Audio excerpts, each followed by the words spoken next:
ధనిష్ట 3-4 పాదాలు, శతభిషం 1-2-3-4 పాదాలు, పూర్వభాద్ర 1-2-3 పాదాలు కలిపితే కుంభరాశి అవుతుంది.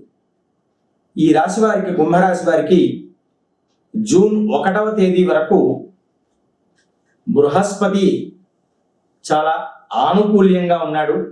ఆ తర్వాత 6వ స్థానంలోకి మారతాడు. మారినప్పుడు కొంచెం మానసికమైనటువంటి ఒత్తిడి అనేది అధికమవుతూ ఉంటుంది. వాహన ప్రమాదాలు కొంతమేర సంభవించవచ్చు. దాన్ని మీరు జాగ్రత్త వహించి నడుచుకోవాలి.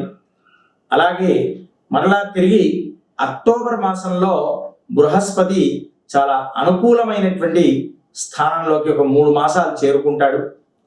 అంటే దాదాపుగా ఇప్పుడు చూడండి, మార్చు 15 రోజుల పాటు, ఏప్రిల్, మే, అంటే 12 మాసాలలో మీకు 5 మాసాలు చాలా అనుకూలంగానే ఉంటుంది.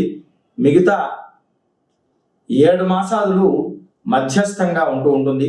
అలాగే వీరికి ఏళ్ళనాటి శని ప్రభావం అనేది చివరి అంకంలో ఉన్నాడు. అంతగా శనీశ్వరుడు ఇబ్బంది పెట్టడు, కానీ కొంతమేర ఇబ్బంది అనేటువంటి జరుగుతుంటుంది. శనీశ్వర గ్రహానికి వారు ఆరాధన అనేది తప్పకుండా ప్రతినిత్యం చేసుకోవాలి. లేదా ప్రతినిత్యం రుద్రాభిషేకం చేసుకున్నా కానీ దాని దోషం అనేటువంటిది తొలగిపోయి చాలా మంచి ఫలితాలు అనేటువంటివి పొందుతారు.